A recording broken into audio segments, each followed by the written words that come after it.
Morning, folks. We've been called to Scotland Yard regarding a rather unusual situation at the Royal Museum. Something to do with an Egyptian display and employees who've apparently forgotten their names. Details are thin. They usually are.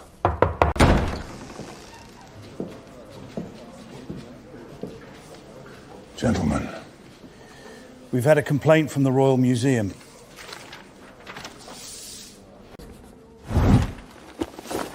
Stolen artifacts? No. Started 3 nights ago, shortly after a new Egyptian collection was installed. What started? They're losing names. People? Everything. Who brought the collection here? Dr. Barnaby Harris, Egyptologist, curator, very unpleasant. He has a very memorable face. Clearly. Right then. Royal Museum it is. Folks, first, Dr. Harris, the Egyptologist responsible for bringing artifacts to London. I have questions about what exactly was sealed in that tomb and why it's now making people forget their names. Higgins has produced a likeness of Dr. Harris for our reference. I must confess I'm unsure whether we are looking for a man or an angry turnip in a waistcoat. Higgins seemed quite proud of it, so we shall reserve judgment till we meet the gentleman in person. Let's go.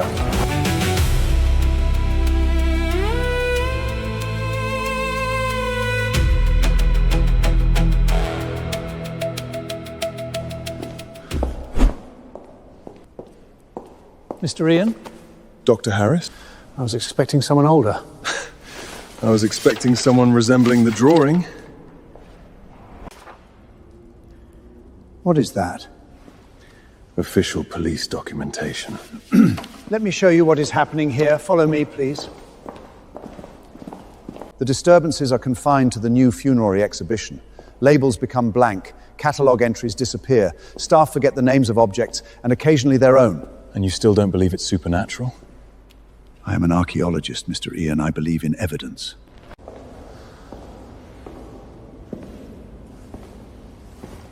That was not there when I sent for the police. Whose name was removed? We don't know. Dr. Harris, I'll need access to the Egyptian wing overnight. The full night, if possible. Mr. Ian, the last people who spent a night near that amulet forgot who they were. Then at least we know what to expect. Very well then, Mr. Ian. Enjoy your night. Now that's more like it.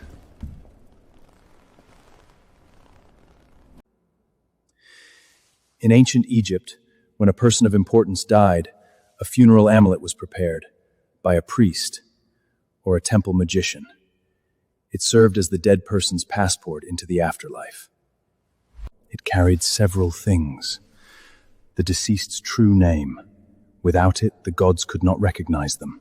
It also carried their titles and a spoken passage that would open the gates and allow the soul to pass through.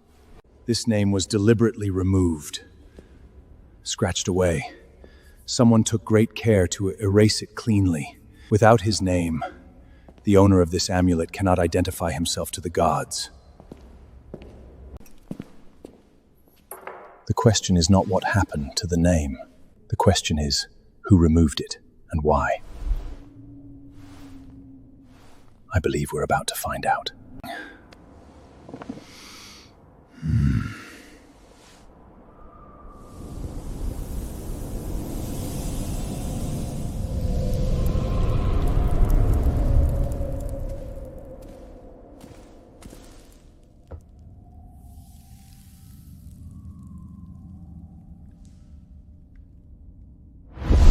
Why are you bound to this amulet? Bound? Certainly not. We remain here by choice. You chose London? The climate is good. Of course it is. What's your name? I am Nescarte, keeper of the 9 Veils, a priest, speaker beneath the western sun, master of— Okay, Ness. I most certainly am not Ness. Ness, why can't he speak?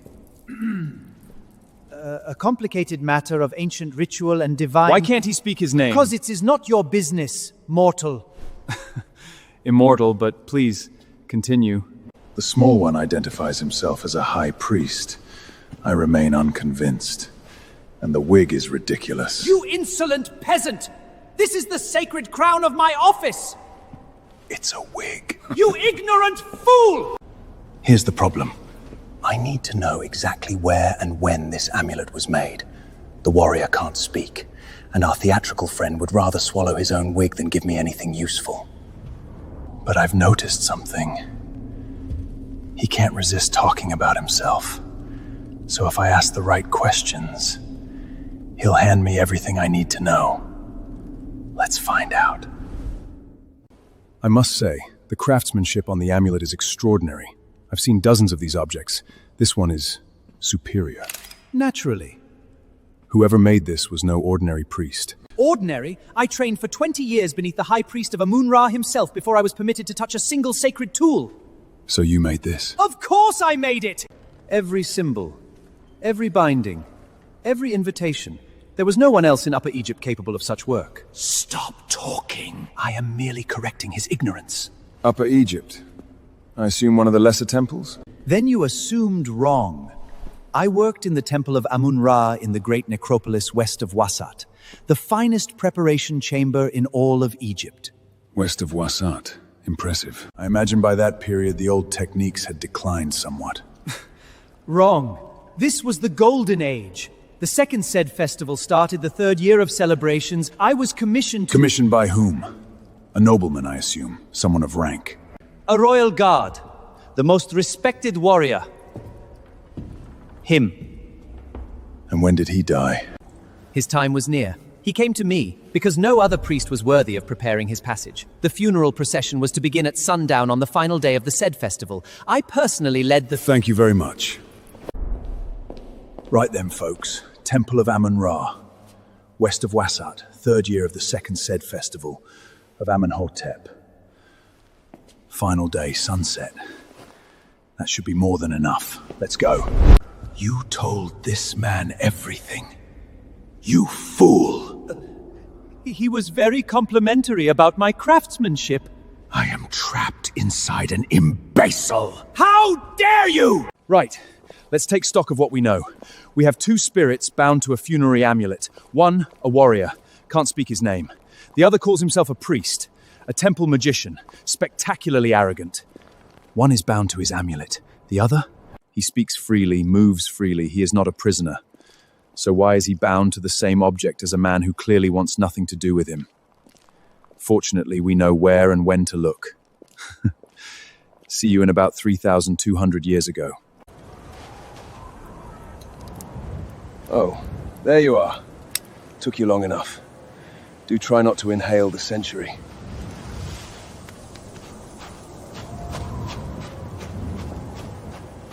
You call it ancient Egypt as though it lasted a fortnight. 3,000 years, several kingdoms, countless dynasties, and apparently one dead warrior who can't say his name. We are here to discover why. And before the inevitable questions begin, no, sunlight does not kill me. It merely makes me reconsider my wardrobe. Garlic is seasoning. Holy water is water with excellent public relations. Quite fresh, actually. Are you dressed for a funeral? Frequently. Excuse me. I'm looking for a funeral. Whose funeral? Well, that is, unfortunately, what I'm attempting to discover. A warrior. His procession begins at sunset. He is to be buried in the western necropolis. Kenti, Kenti. guardian of the Eastern Gate. He died in the temple fire. So, our nameless gentleman is Kenti, guardian of the Eastern Gate, respected soldier, and... Sir, there! A funeral! You have arrived just in time. Story of my life.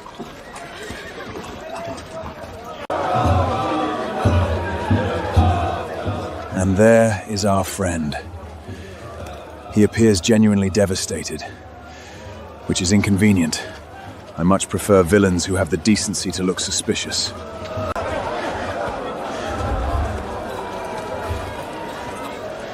His name will endure beyond stone. I shall see to it personally. That sounded less comforting than he intended.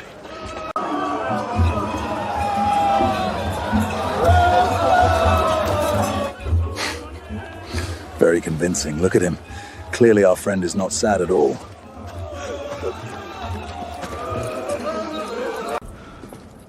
Leave us. The final rite must be performed without mortal witness. Should his family not... No! Interesting. Before anyone asks, no, he can't see me. When I travel, the past sees what it expects to see. To him, I'm just another shadow in a temple full of them. There are exceptions. Children tend to see me. Animals always do. And occasionally someone with particular senses will look at me and see exactly what I am. Fortunately, this one is far too busy admiring his own work to notice anything. You served one lifetime willingly. You will serve the next because I command it. A name gave Kenty passage into the next life, and he took his name. Now we know who erased Kenty's name. Nescate removed it deliberately, not to destroy him, but to bind him. Without a name, Kenty could not return to the dead. He became whatever Ness required him to be. So we give it back. We restore his name wherever Ness erased it. Tomb, record, and memory. A man whose name has been stolen is not gone. He is merely waiting for someone to speak it again. There you are. Welcome back. Ready to give Kenty his true name back? Let's go. You can't tell us your name because he took it from you and left you nowhere else to go. How dare you! And you will get your name back. What? The binding cannot be reversed by any... You heard me. It requires a living vessel, the name, and a thread worn upon the head of the one who forged it. You heard nothing. A thread worn upon the head of the one who forged it. Your wig. It is not a wig. It is the sacred... Ah! You fiend! Thank you. More than sufficient. Give it back!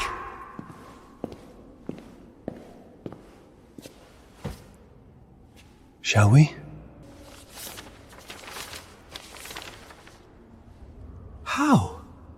How do you know what it looked like? I attended the funeral. You were not born. I travel.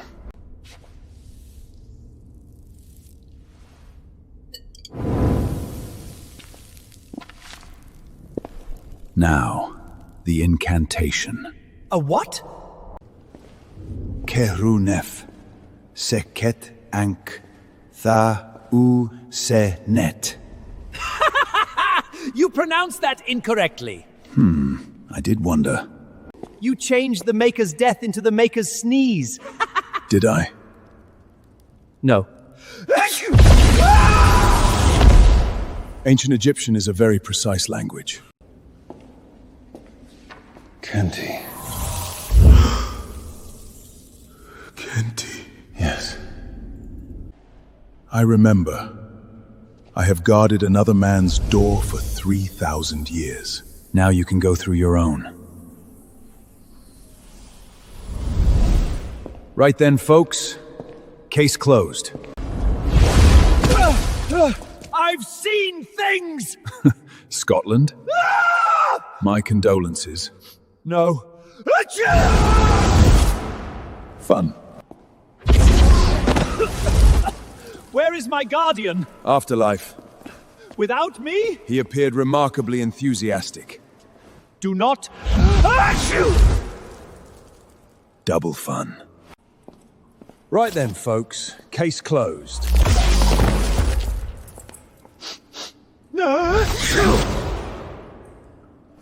We'll retrieve him eventually. Tuesday.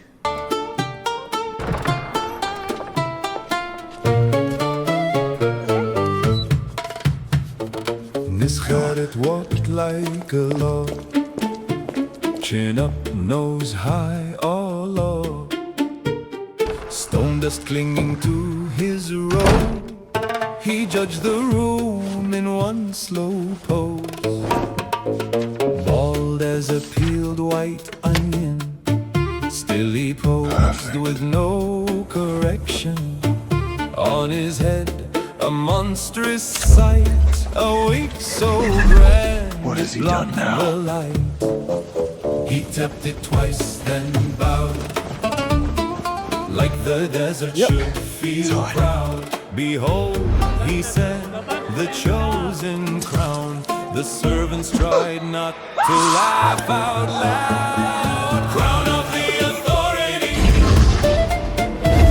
crown of the authority. Big fake hair, tiny dignity. Crown of the authority. So majestic. Crown of the authority, crown of the authority.